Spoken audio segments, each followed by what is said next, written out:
Hello, everybody. It's Don Davis here, one of your favorite co-hosts from your favorite podcast, Supply Chain Secrets, and just giving you a rundown of today's show. So, on today's show, we had a very special guest. We had Gary Downs, who is actually the brother of our CEO, Gordon Downs. But Gary works at Maersk, and he's an eco-delivery product owner. And so we talked to Gary about his background, asked him the question of what is eco-delivery, what does it do, and how can people get involved in that? And then we started to talk a little bit about current impacts of emissions and what are the future impacts, where is the industry going, and how are different carriers getting there, and talking in depth about Maersk strategy. And then we talked a little bit about the cost implications, because unfortunately, it's not free to change the environment, but and I think for an ocean carrier, there's a lot of cost exposure. So it's interesting to hear his thoughts there.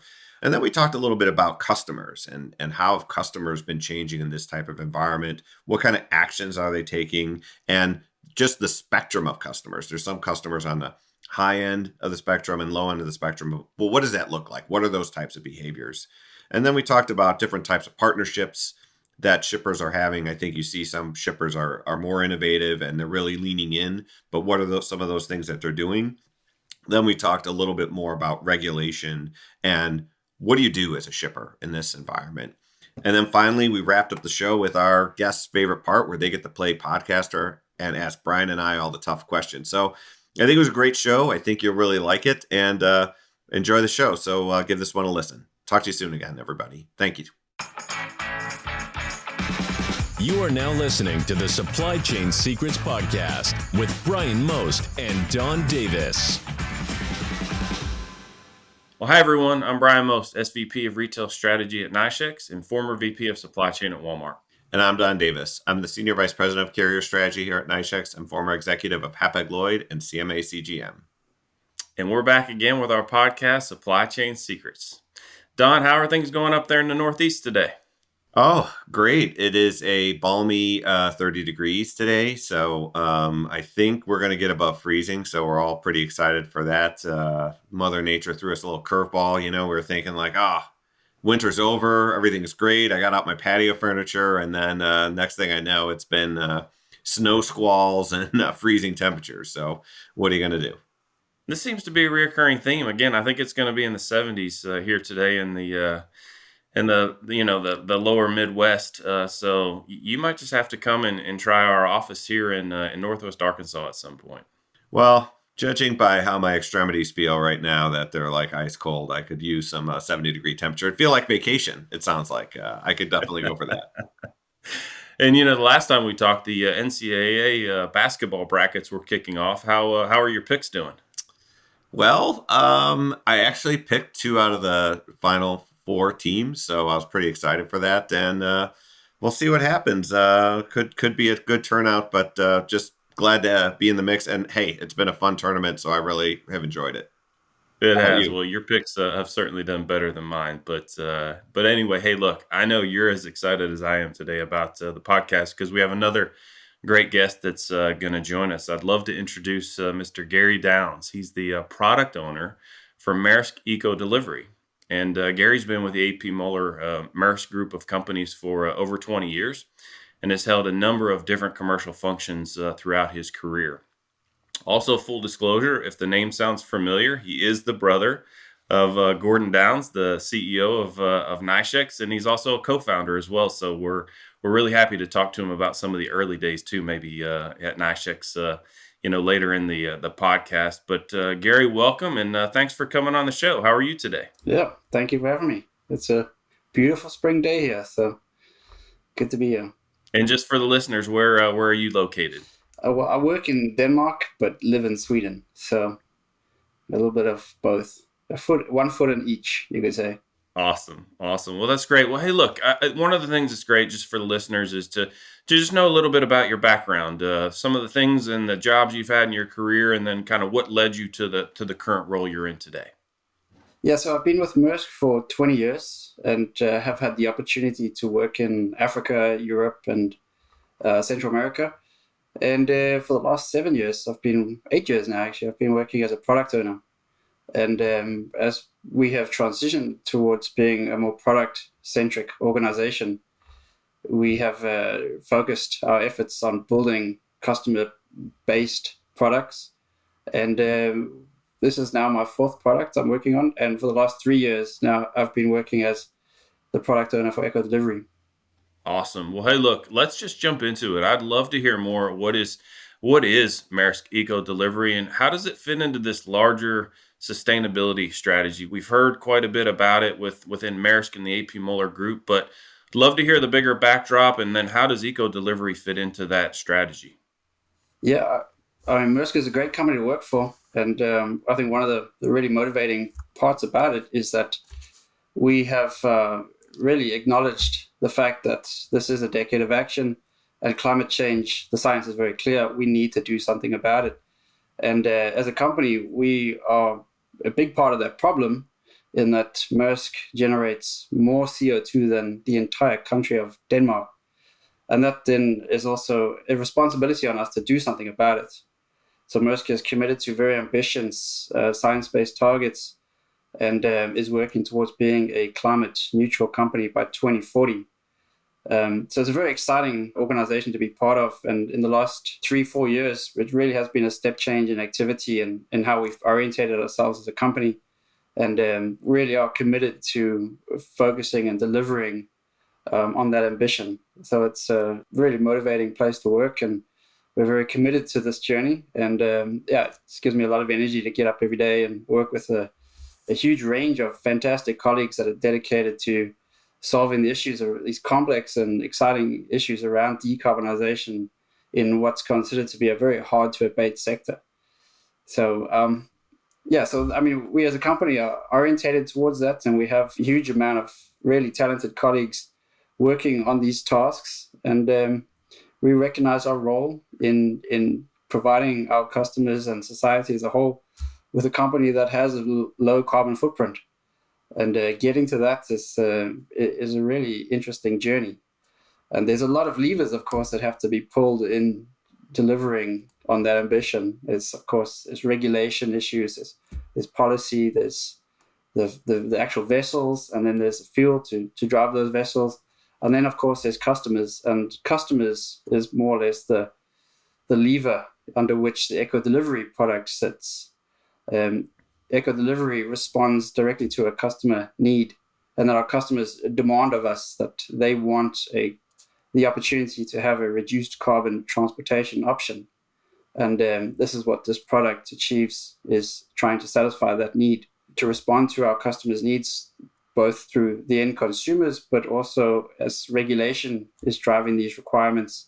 So to the finance markets, looking at carbon intense industries, they are then looking to us as what options can you give us to reduce our supply chain carbon footprint. And this is where the product starts to appear. Yeah, I think that's a very good perspective. And I think here might be a good place just to dig in a bit further to talk a little bit more about the impacts of the environment just from shipping. I mean, you mentioned that Maersk produces more CO2 than the country of Denmark. And it might be interesting to give some perspective, because I don't know that everybody really understands how much emission is produced from the shipping industry as a whole. And, we had this low sulfur fuel come into play in 2020, that had an impact. But I think from just a average person's perspective, it would be helpful to understand how much progress have we made, how much impact is still happening today, and what do we see happening in the next few years, because we know more regulations coming, and what kind of outcomes are expected as a result of those regulations? Yeah, I think Maersk Journeys begins almost in 2018, possibly long before that, but that was where we first committed to a decarbonization agenda and started to set targets towards it. And since then, we have spent quite a lot of money in changing our baseline, calculating our baseline, and trying to reduce it. I think we have spent over $1 billion on looking at efficiency improvements, introducing things like scrubbers, and introducing the low sulfur fuel, introducing different paints on the hulls, and of course the very famous Triple E vessels were all initiatives driving to reduce our carbon footprint. And that footprint has come down a bit from where it was on our baseline calculation, which is we use as 2008. and it's gone down by 40%. So it's a huge improvement, but it's still a long way to go. We need to bring it down by almost another 40% to hit our 2030 science-based target. So it's quite a big jump, and the pathways to get there are no clearer now than they were when we started. But this is, I think, the exciting part. And supply chains are pretty dirty. There's quite a lot of CO2 that comes from it. There's of course a number of different ways to measure it. You can of course calculate how much fuel we burn, and then simply calculate, okay, if you burnt this much marine diesel or fuel, it'll generate this much CO2. But there's also methodologies that you can use to calculate that and enable benchmarking across different carriers. And we work towards the GLIC framework, which is the Global Logistics Emissions Council, and they set the methodologies across the industry, and that'll enable us to, as Maersk, to say, relative to the industry, we are this efficient, or relative to the changes due to COVID, we are this much more inefficient. So there's a lot of data out there, and I think that's also something that builds into the value proposition of the product that we offer. Yeah, I think that's a helpful perspective. And I think one thing you touched on was the investment that Maersk has made. And you mentioned that you've spent over $1 billion looking at this. And can you talk and help people understand the cost implications for a carrier to drive these changes? Because I think it's one thing to talk about the environment, and I think people are very passionate about the need to do something now. But I think it's also to have some insight in terms of the effects on the carrier, because it's certainly not cheap to do these things. I mean, ships, they have a pretty long shelf life. When you talk about different kinds of fuels, scrubbers or buying low sulfur fuel, you look at biofuels and things, there's a huge cost impact, I think, from a carrier, which is probably interesting for our listeners to get a little bit more insight in terms of how the costs affect you and what are the cost drivers. Yeah, well, decarbonizing is definitely not cheap. And it's also, in this industry, we consider it hard to abate, in that we have very big vessels that require a huge amount of energy to move. So there's not a lot of very readily available alternatives to fossil fuels, which are very efficient at moving container ships across the oceans. But the alternatives, of course, are new vessel types, and those are being explored. We have 13 new ships on order. The first one's coming out next year. It's a 2,000 TEU ice-class vessel, and it'll be carbon neutral, running on methanol. And then we'll have 12 more joining, which are, I think, 16,000 TEU vessels in 2024. And these ships cost about 10% more than the normal fossil fuel engine-based ship. So it's a huge investment. And then, of course, the fuels are significantly more expensive than the fossil fuels. So at the moment, the most available fuel we have is biofuel, which is considered a drop-in fuel. And if you look at the bunker pool prices for VLSFO, the regular fuel that our ships run on, I think it's around $700 a ton. And the biofuels are now running at around about $2,000 a ton. So it's a significant price increase. And believe it or not, they're less energy efficient than fossil fuels. Fossil fuels have a very high energy concentration. So you actually need more biofuel than you do fossil fuels. So you need more of it, and it costs more money. But, Maersk is aware of these things, and we are very mindful of all these costs and what it takes, but we're committed to achieving this objective. And it's one of those conversations that surprises me, that when you have these big, expensive tasks in front of us, it's something that there's almost complete alignment in our leadership level as to this is the right thing to do, and we will do it. But yeah, it's not. Gary, maybe this is a good time to bring in, the customer side. So, obviously there's the regulatory component of what you're doing in compliance and et cetera. But I know there has been a huge push from a customer perspective. Customers now have their own initiatives and targets that they're focused on if they control their own assets. And then there's, these scope 3 emissions, that come from different parties that they work with. That's indirect, but the parties they work with emit emissions. And I just wonder, what is that interaction? How has it changed over the last few years of customers coming to you asking for these types of solutions? Yeah, that's definitely been a change. It started maybe in 2019 when we had some, what we could say, maybe first movers, customers that were really had exhausted all of their Scope 1 emission savings, and now we're looking at Scope 3, and they're returning to Maersk and saying, we need a solution. And these customers helped us develop this product, and we're very grateful for their involvement, because it also taught us a lot about how they look at their emissions and their CO2 savings targets. And we get now a lot more customers with a huge range of experience, from very mature agendas around sustainability that have very aligned leadership objectives towards science-based targets or CO2 savings goals, all the way through to customers that are saying, this is complex, there's a lot of moving parts, it's expensive, we don't know where to start.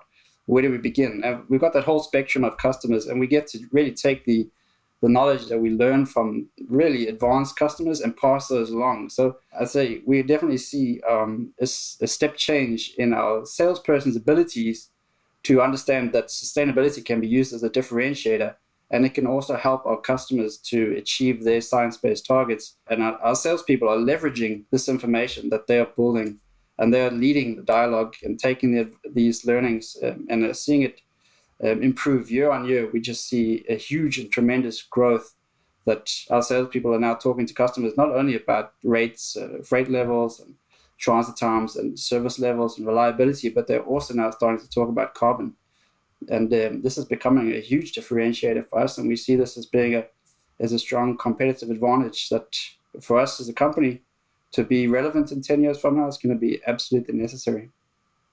Yeah, that makes total sense, and you can see that move has certainly been happening over the last couple of years. And I don't think we can get away from the discussion we just had just a few minutes ago, that there's a massive investment that's required to make this happen. And I think initially there was some concern of, our customer is going to be willing to potentially pay more or participate in helping offset some of this investment. But it seems to me, and I've heard more, that I think customers are actually more willing, as long as there's transparency and some predictability to what the cost is, so it can be built into the supply chain. And I think there have even been some studies that says that customers are more open and willing to help offset the cost. Is that what you're seeing as well? Yeah, for sure, we've seen that. It's been very encouraging that our customers recognize the value that we offer them in terms of carbon savings. We can offer quite a lot of carbon savings, up to 2 tons per FFE on most trades, 2 tons of CO2 saved per FFE. And we offer it it's a lot more expensive than, of course, doing offsetting or buying carbon on the traded market. But it's not at a hugely unreachable amount of money, but we still see a lot of willingness to pay, and customers recognize that this is also a lot of credibility, and that we have verified data that can accurately record exactly how much CO2 has been saved. And we follow very strict guidelines on the kind of fuel we use. We have very strict fuel policy, so that the biofuels we use are ISCC approved and second generation, not food for fuels. And they recognize that, and that creates additional value. So we are almost twice the price of traded carbon. And customers do pay for it, and they get a certificate for it, and they get a very audited and verifiable amount of CO2 saving. And I think that's where that additional value comes from. And so they keep returning. We have a 0% churn. So any customers that buying it comes back, and we can continually be part of the toolbox of initiatives that can help them reduce their carbon savings towards their climate targets. So yeah, the willingness to pay is definitely there. Wow. And Gary, you mentioned that there's a whole spectrum of customers that you have that you've been dealing with. You've been passing those learnings along. I think for our listeners, it's probably interesting to hear, what are the top customers in your view? What are those guys doing that are the most advanced and most sophisticated? Because it'd probably be good for listeners to have a perspective of where some companies are at, given that you have all this exposure to this. I think that would be insightful for some companies. Yeah, without mentioning names, I think you can, there's a couple that just really jump to mind, and it's part of their brand and their values. But it starts, I guess, with having a very clear strategic orientation towards sustainability, and commitment and alignment, of course, is the first things that are necessary in any company, and that requires, of course, across the organization. And once you have that, the next step is, of course, to start setting targets. And a lot of these customers that are so advanced have committed to science-based targets, and there's a lot of structures out there that can help customers or shippers in the container segment to consolidate the reporting and to understand exactly what Brian was talking about with the Scope 1 savings, what abatement opportunities exist, how can you report them, how can you measure them, and then what initiatives can you use to start reducing them. And then you start looking at your Scope 3, and then that's when the ideas around what other initiatives, how do we trade them off, how do we do a marginal abatement cost analysis and say, okay, we can start buying carbon on the free market for $90 per ton of CO2, or can we start doing ourselves something that can reduce that CO2? And then how does that fit with our strategy? Do we have a specific strategy towards a geography or to a product, and how can we align that? I think there's a lot of information that's out there, and we've done some case studies with, it's on our website on H&M and Bestseller. You can have a look at those videos, and they talk about their strategy and what it means to them, how their business have been orientated around sustainability. And those are fantastic places to start. And then building relationships with suppliers that can help achieve those objectives, I think, key. Now, we talked about that spectrum, and thanks for that insight. You talked about now the advanced customers, but now I want to talk about the people on the other end of the spectrum, those that are maybe cost sensitive, not really thinking about this and saying, I'm going to close my eyes, hope it goes away. What would you say to those people? Why would you tell them this is a bad strategy and maybe that's not a sustainable model, given that regulation is coming anyway? But for those that are just hoping it somehow stops, or that somebody steps in and says you don't have to do this, what would you say to them, to a shipper in that position? Oof, I don't know. I think the science is pretty clear that we have to do something. But there are customers that come to us and they say, look, they recognize it, that's in their values, that there is a need for them to do something, but they're just not sure what and where to start. And maybe there's a business case in there somewhere, but to us it just seems a bit too expensive. And I think it's all part of a journey and understanding what is happening, and regulation is coming, and more and more you will start to see that carbon intense companies will start to get penalized, not just by their consumers or the civil society in general, but also regulators. And that's going to happen. And to have access to an initiative that you have built up as part of your strategy is best to start doing now rather than later. There's no doubt about it that the environmental policy will be directed by regulation in the future. And we're starting to see the first of it now with IMO 2023 is being introduced, which is a follow-up to the IMO 2020. And then in the EU, we have European trading system that's going to be introduced from next year as well. Soft enforcement, but gradually increasing. And that there is going to put a cost on carbon. And you will start to now look at your supply chain and say, how much carbon is in my supply chain, and what is this cost of it? Gary, one of the things I think about is it still seems like some of this stuff is so new, and, people are testing and piloting and learning and applying the learnings and getting better. I'm sure there's multiple pathways that Maersk has to kind of get to this net zero. Could you explain maybe some of the things that you're doing? I mean, there's probably multiple different fuels that you're testing or piloting with. I think I saw some stuff on ship design, but ultimately, do you see everything converging around, more of a standard, or do you see just multiple ways or efforts that are successful when at the end of this thing to get to the ultimate goal? Yeah, I think there's many pathways to zero. There's no doubt about it. And that pathway is not yet quite clear, but we also recognize what risk that brings to our customers who want to have a product that they can use to constantly look to each year and reduce supply chain emissions. So to have it one year and not have it the next year would be quite problematic. So even though we are piloting and testing a lot of different things and different fuels, and by golly, we learn so much. It's really very interesting working with the teams that are operationalizing all these new fuels.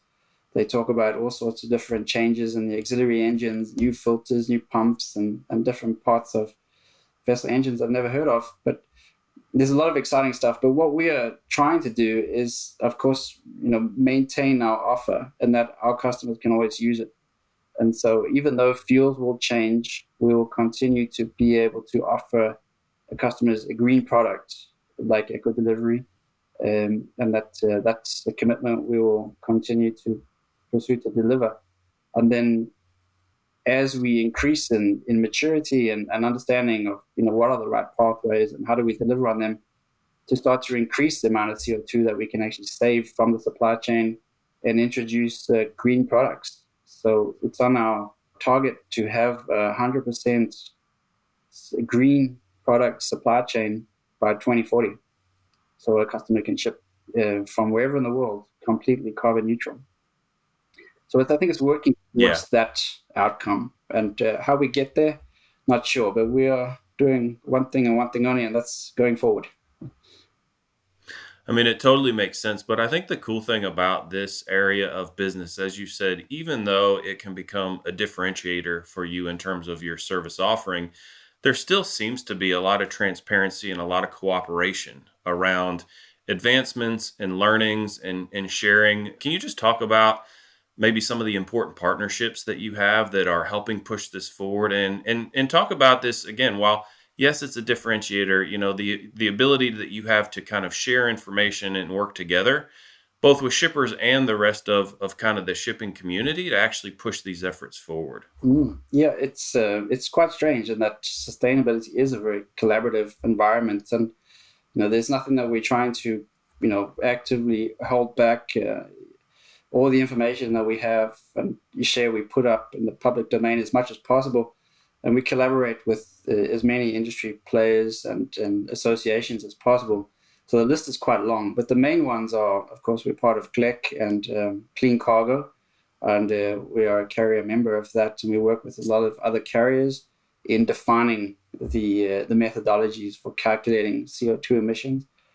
And we work with a lot of different customer groups as well, and openly discuss exactly how our products work, what's the methodology, how do we use it, what the protocols that we use around greenhouse gas accounting, and how we do the certification and the validation, the auditing of it. It's very transparent. And I've had the opportunity to actually have conversations with MSC and CMA on their approach to how do they manage this in the upstream elements of the business, and they're very collaborative. And of course, there's competition lawyers involved, but I think it's an interesting part of our business to be working in, and that it is a differentiator. But at the same time, everybody recognizes the common good of having an industry that can transition towards a lower carbon footprint. Yeah, I think that's great to see that type of collaboration, and we've seen a number of carriers come out and talk openly about their desire to become carbon neutral, and I think there's different targets for different carriers. But this gets into that conversation about regulation and how there's laws and rules out there. And I think at TPM recently, Vincent Clerc was there, and he was talking about the need for an aligned approach because there was some risk that there could be different regional differences as far as like what targets or requirements are. And can you talk a little bit about that piece, about the complexity of these different organizations, and there's different ideas around this should be the standards, we should hit this target on this date. But if it's not a joint approach as a carrier, that can be extremely complicated. Yeah. I think we have a very aligned approach from a carrier perspective. I think it wasn't too long ago that the CEOs of CMA and MSC and Maersk were presented to IMO in France on carbon tax and the need for introducing that and including ocean shipping in the targets for greenhouse gas reductions. So I think those are clear. I think there's a lot to be discussed around, if we were to introduce a tax, it would generate a huge amount of money. It would be a ridiculous amount of money, but how do you use that money? What does that money use for? How do you advance climate change initiatives? How is that applied? What benefits can then be driven through to the industry? But I think everybody looks to IMO to take action on this, and IMO 2023 with CII is one of the first starts of that. And if you're not familiar with it, it starts next year. And it basically introduces a carbon intensity index rating on the vessels. So like your refrigerator, each one of the vessels that sail around the world will get a rating between A and E. And any vessel on a D and E is subject to a tax. on its carbon until it can be improved. So it's going to have implications in the industry, and we need to figure out exactly how to solve for that. Of course, it's going to generate a lot of discussion, and it's very likely that those vessels in the D and E category would probably need to sail a heck of a lot slower, and that could introduce a lot of supply chain issues. But there's no doubt about it that the industry, I think, from our side, is very much aligned towards accepting these and welcoming more regulation around how it is managed. We can have at least a level playing field, and we're all committed to doing what's right. And let's just say hypothetically that, next week you're a regulator and you have the power to implement or enforce something on the shipping community. Is there anything that's top of mind that you think is missing, or there could be maybe a standard that's out there that should be used across carriers? Or do you think that, the way it's been working has been moving along in a fashion that you feel is beneficial to the industry? What's your perspective? If you had that type of power, is there something you think that you should do with it? I'd be wary to give me any type of power, but I think that carbon tax is the right thing to do, and we have made that statement pretty clear that we are asking for $150 per ton of CO2 emitted, and that, as I mentioned, it's around about 2 tons per container, so that's about a $300 tax on each container, and I think that's the right thing to do, and I think the position has been made very clear as to what it should be and how it should look like. And I think following up on that would probably be something that I would be more inclined to do than doing something I'd personally prefer to do, like rename every ship after me or something like that. One of the things, Gary, we like to do is just try to give, the listeners some practical next steps or advice. And so if you're a shipper and you listen to this, it sounds intriguing. You want to learn more. Did they talk to their Maersk, sales rep? Is there a place on the website they can come? And then how does it work? Do you include something like this in your contract with Maersk? Just talk through the next steps that somebody should think about or consider if this sounds interesting to them. Yeah. So if you are interested in reducing your supply chain emissions, I'd say the first thing to do would be to understand your carbon strategy and, what is it that you've committed to, and how, and what is it that into what elements can the supply chain play? Because a lot of the listeners here would be working in logistics procurement, and they would have their sustainability guys talking to them about reducing the CO2 emissions, and they're like, okay, but where do we start? And this is a good place to start. You can go back to that sustainability colleague and say to them, okay, you want to save this many tons of CO2? This is what it's going to cost. And you can get that information from Maersk. It's, Eco Delivery is today, it's a sales-assisted contract product. So it's just a surcharge that we just add to the contract once it's, everything is understood, and our customers fully aware of, what we do and how we do it, and, what methods we use to reduce the emissions. And once they're comfortable with all these concepts, the salesperson will guide them through it and have that added to their contract or their quote. And if it lines up with their strategy, we have seen customers say we only want it on specific products that go into specific markets. Big retailers only into California. All of our products into California, we want to be carbon reduced. Or all of our products into Canada, US, North Europe, and some other geographies that say, I want only these products as well, or I only want this much amount of CO2 to be saved this year, and then next year this much CO2. And we can quite accurately calculate that and determine exactly what that cost is going to be. And I think customers are driven by that, and they recognize that, and they also recognize that there's a growing need to step away from fossil fuels, and that's also something that is driving the discussion. We have seen that huge increase, as you guys are more than likely aware, that the fossil fuel markets have gone quite high lately, whereas the biofuel or the sustainable fuel markets are not driven by political issues like this. So that's something that should also be factored into your risk calculations. Like, how do you remove the volatility from big geopolitical risks into your supply chain? And what role could sustainable options like eco delivery help, not just with reducing that risk, but also working towards your sustainability targets? I think that's where you start. I think it's great. Yeah, I think it's great advice. And then I'm sure, then you get some kind of a report out or some kind of a summary that would share, what you have been able to achieve through reductions. And again, that's all done through an approved methodology. And, someone could feel comfortable then going back to their sustainability organization with, verifiable numbers based on that investment. Exactly. Yeah. And I think that's the key, is that, be transparent about it. So we have very accurate reporting that is available throughout the contract period. And it's a certificate that's delivered at the end of the day that our customers use, and they take it to their ESG reports, and they who have science-based targets, they remove this from our current footprint. We've got, and our auditors validate it, they assure it. So I think there's that. And then, I think maybe another piece of advice to your listeners would be that not all of our customers have the ability to do all of this work, and they do rely on what's being told to them.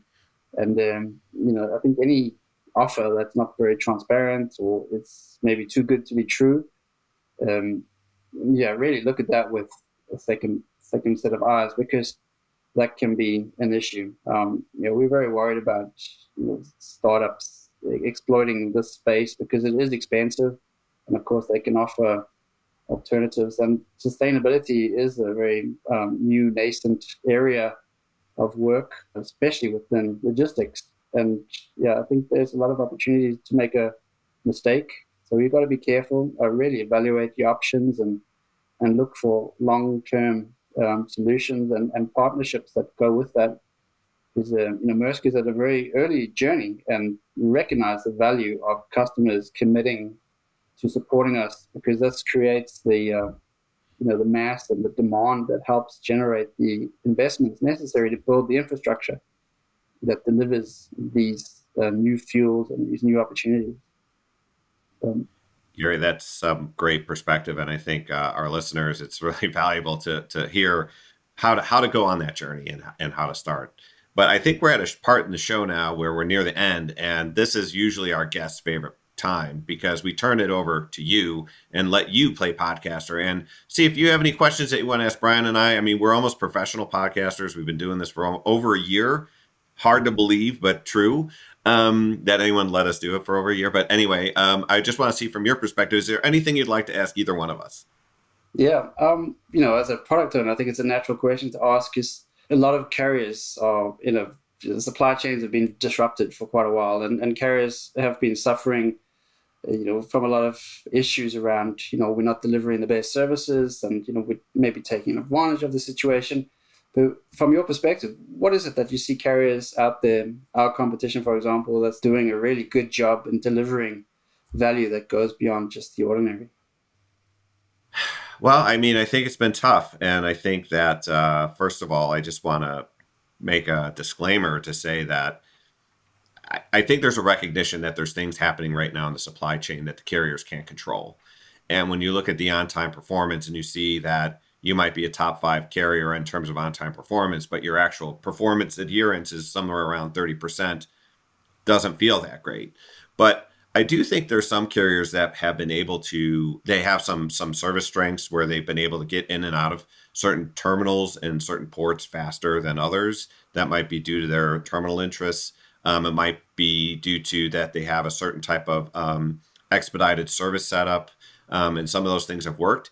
But I think the reality is that capacity is pretty limited, and not everybody has access to it. So I think it's been challenging in that sense. I think there's other things carriers have done as far as demonstrating they can make commitments and adhere to commitments within this environment. I think the whole idea around two-way commitments is something that has been innovated on over the past year and really accelerated. I think that's part of our own growth, is that you see there's an interest and a willingness to say, this is what I'm going to do, this is what you're going to do, and let's try and do it together. And to give people visibility on that has also been incredible. But I mean, no doubt it's been challenging, but I think there's been opportunities there for carriers to demonstrate value to shippers. But Brian, what do you think when you hear this question?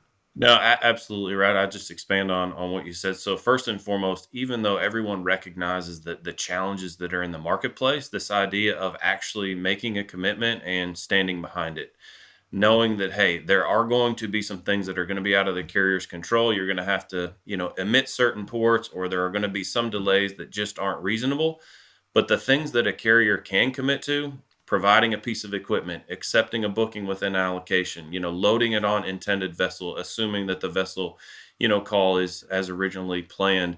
Those kinds of things have been differentiators. Now, again, you should probably say, well, hey, look, you have a contract. Hey, it should happen anyway, but we all know that it just doesn't always happen that way. But to make contractual agreements, to be willing to be transparent and then actually stand behind them, I think you've heard, and we were just at TPM, you heard people from the stage talking about there are some carriers that are maybe viewed as a bit more opportunistic and taking advantage of the current market, and there are others who are committed to certain customers and they are fulfilling those commitments and being recognized for it. And then the second component you talked about, now that the carriers, are in a profitable situation, the investments they're making, I think, are starting to show. So the ability to use different modes of transportation as alternative ways to flow goods if the ocean side is not going to work, and then this ability to be able to streamline communications and go to kind of one single party if you do need domestic warehousing needs, or you need intermodal or trucking support or things of that nature.